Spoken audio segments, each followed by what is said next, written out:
So the exceptions to where there is usually a decent person on the other end of the phone with English and some intelligence can occur. So if you anticipate the need to conduct a fair amount of banking over the phone, then find out where the bank's call centres are located for international clients.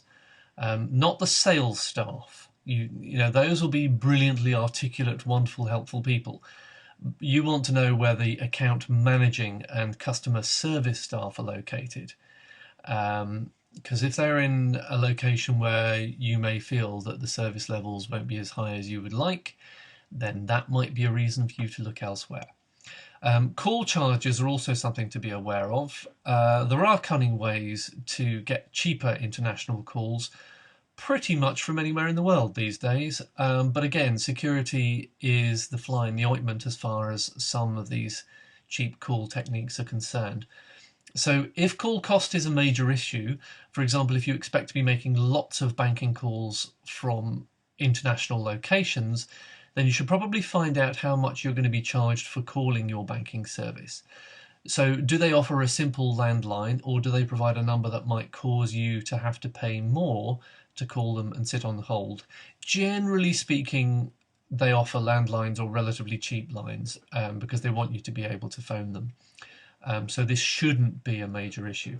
However, sitting on hold is another joy to be aware of, and one that we're investigating in our advanced comparison of bank accounts to see how long you have to sit on hold before somebody will actually talk to you. Okay, branches. Find out if they have international, note international, not ordinary retail bank branches in the locations that you need. For example, if your life is split between, say, New York, London and Cape Town, then does the bank that you're looking at have international branches in each of these? If you don't anticipate needing to see them face to face too often, then this is less important.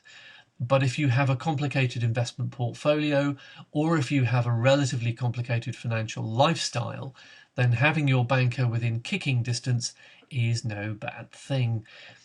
Some of them are in fact prepared to come to visit you more or less wherever you are, providing they think it's worth their while. So, for example, if you have over 50,000 to invest, and the currency could be dollars, sterling or euros I'm talking about, then they'll seriously consider visiting you in Almaty or Ulaanbaatar.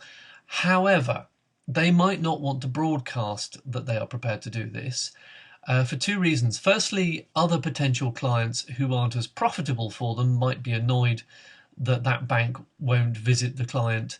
That client won't get the same service level, the same people coming out to visit them.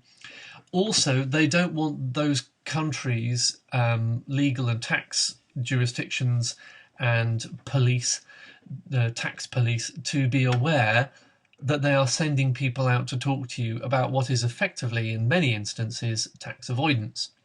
So they want to keep under the radar when it comes to sending people out to visit you. You might also want to be aware that they might be happy to come out and set up your finances with them, but after that, they probably won't be so keen to get on a plane and shake hands because they've already got your money, and you can jolly well phone up or go online or visit a branch like all the other punters as far as they're concerned. There is a degree of that among the banks. They want to get your money and then have you use the cheaper ways of looking after it.